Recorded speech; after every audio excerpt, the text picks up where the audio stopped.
doing? Can I ask you what you're doing, please, sir? Oh, Inspector, that's brilliant. Yeah. Can you identify yourself, please, sir? Inspector, come over here, Inspector please. Dice. Can I ask you what you're doing, sir? Taking a picture of these. Right, why are you doing that? Because I'm going to report them to professional standards and the council.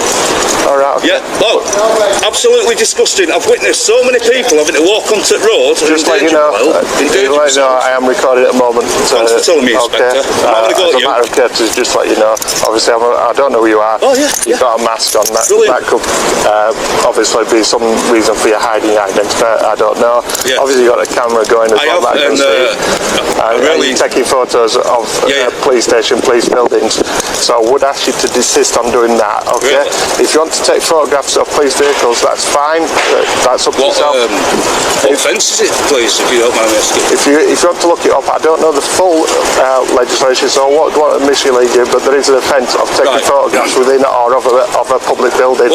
Like you can't do it of a court or within the court building. It's the same guys, the same legislation. The moment the inspector arrives, the tone shifts. He orders the auditor to stop recording the police complex, yet fails to cite any legal basis. That's not policing, that's overstepping. Filming government buildings from public space is lawful unless linked to a specific crime, and none was identified here. When pressed to name an offense, the inspector admits he can't, suggesting instead that he'll check later. But rights aren't suspended on guesswork. If an officer wants to restrict public freedoms, the law must be clear and cited on the spot. Knowing the rule comes before enforcing it. So, what I was going to say to you is, obviously, you want to speak to people about the parking of vehicles, obviously. I'm quite happy for you to do that. What I will say to you is that if you want to forward details to professional standards, you can go direct them. It's up to yourself. Okay? To be honest, Inspector, and I mean this with the utmost respect, I'm flabbergasted that you seem to think it's an offence, or there is an offence, to film public buildings, but you can't tell me what it is. I'm flabbergasted. Why? Well, a man of your experience, you look like you've been at job for a long time. You're an inspector. You're obviously going to try and get a bite out of me, and you've got to get a bite out of you. What I'll say to you is there is a lot of legislation out there, okay? Which I know.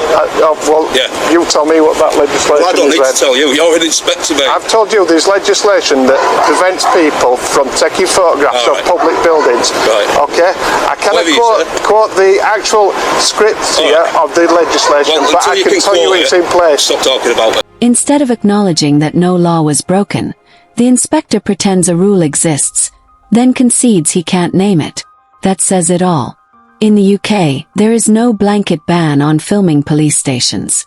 Counter-terrorism powers like Section 43 of the Terrorism Act only apply with reasonable suspicion of terrorism, not vague hunches. Recording from a public place is a protected activity. If an officer can't explain the statute or threshold, then any order to stop filming isn't just weak, it risks crossing the line into unlawful authority. Right, okay. I know what it is. Well, you tell me then. Stop talking about it. Right, okay. What I say to you now is you are now getting to a level where you are now becoming a little bit obstructive and offensive. Okay. And I would ask you to leave the area. I've come up to you to ask you why you're taking photographs of a public building and police vehicles. Okay. I've explained myself to you. I've told you I am. Can I ask who you are? He's laughing at you. Can I ask who you are? Who are you? Identify yourself. Can I ask who you are, please, first? You don't have to indict. Can I ask who you are, please? So you've got an inspector here, and you're telling me you do not have to identify yourself. Right. At the moment, I'm getting concerned more about your behaviour. WK9N. So Whiskey Kilo 9 November. He's the dog handler at Huddersfield Police Station. Can I see your details, please? Badge number 3092. The code of ethics is clear. Officers must identify themselves by name and collar number when asked. No hesitation. Yet here the officer refuses. The auditor is left to step in and read the badge directly. That's poor practice and a red flag for accountability. Transparency builds trust, but stonewalling basic ID creates the opposite. Suspicion.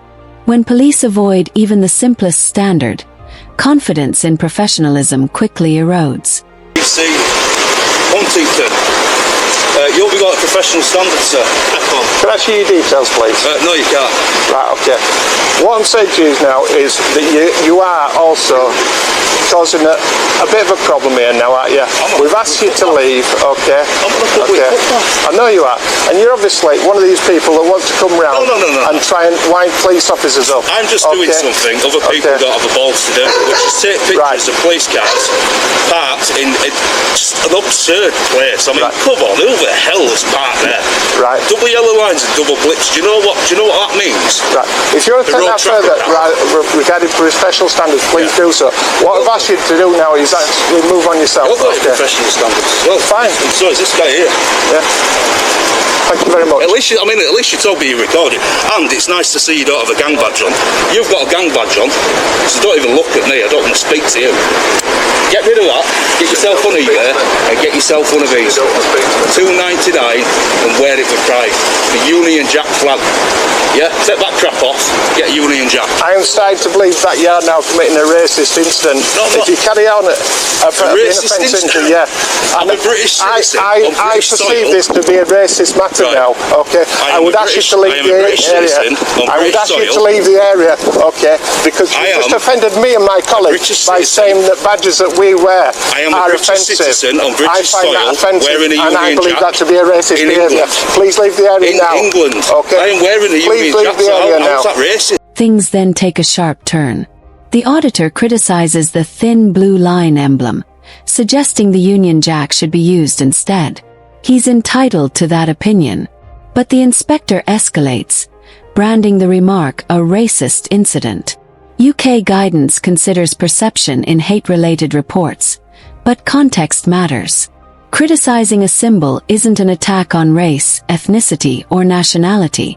Mislabeling dissent as racism risks diluting real protections and silencing lawful speech.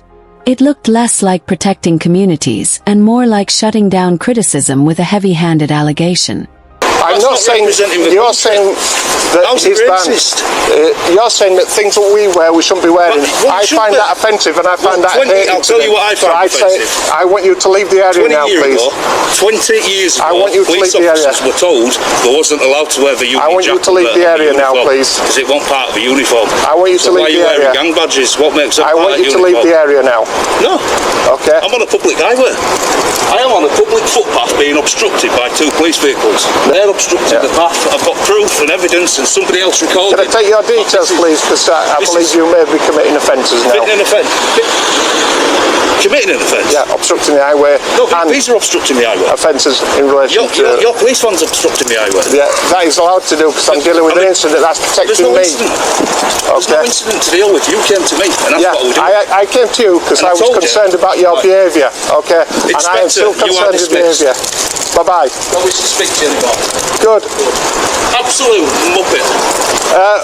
I find that offensive as well. That is your first warning regarding public order. If you call me a muppet again, I will arrest you, okay?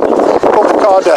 Harassment, alarm, distress, okay? Are you being serious? No, I am very serious. You are going to be very, very famous by the end of today, my friend. Very famous. If you call me a muppet again, I will arrest you for... Let me get out of the way, because now I'm obstructing the road. I'm going to prove to you now... Calling me a muppet is offensive. Police are trained to handle sharp words. It's part of the role. But instead of staying professional, the inspector reacts personally, threatening arrest under Section 5 of the Public Order Act. That law applies only when words or behavior cause harassment, alarm, or distress to a reasonable person. A single rude comment doesn't meet that threshold. Professionalism means resilience, not using the strongest tool available to punish criticism.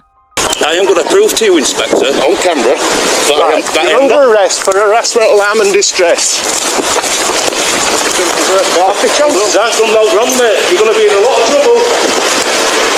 If you let go of me out, please. No, you're under arrest. You're going to be in a lot of trouble. You're under caution. You don't have to say anything, but in my defence, if you don't have to mention one question, somebody will I'm not struggling. Through it. I'm not struggling. Why are you pushing my arm further up my back? I told you you're under arrest. Yeah, I'm under arrest, but I'm not. I'm cooperating. So why the hell are you doing that to me back? Bank keys are in my back pocket if somebody could move it. You're in a lot of trouble.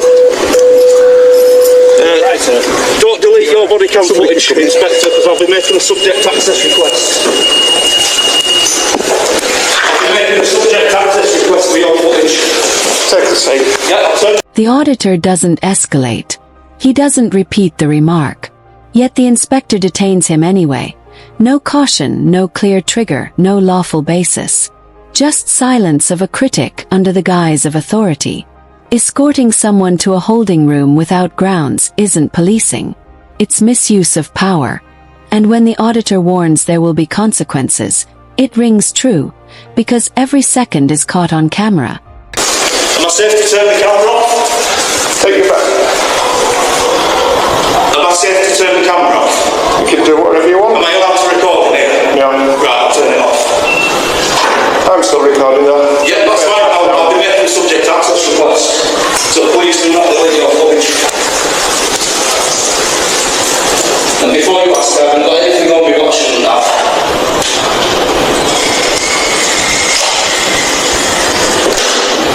Everything you've just done is on my name's camera. You are in a lot of trouble. A lot of trouble. They're arresting me for taking pictures. No. Right, I want you to speak to them until I speak to the solicitor. Okay.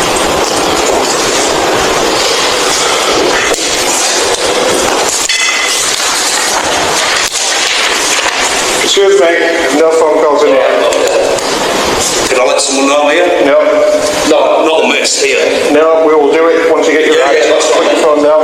Yeah, I'm not going to use it. Right, I'll take possession of them now.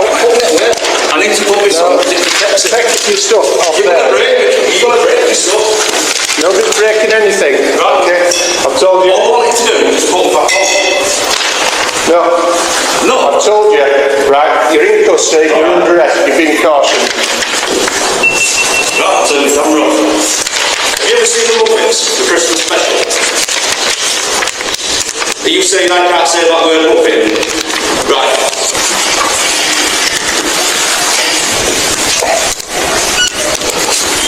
Afternoon, James. So we haven't got his details yet. I haven't got a pen, but I'll quickly go through the circumstances. I'm not, Just come over here, Kev. I'm not going to give my details, mate. I'm not being awkward, you're all. Oh yeah, right, go on.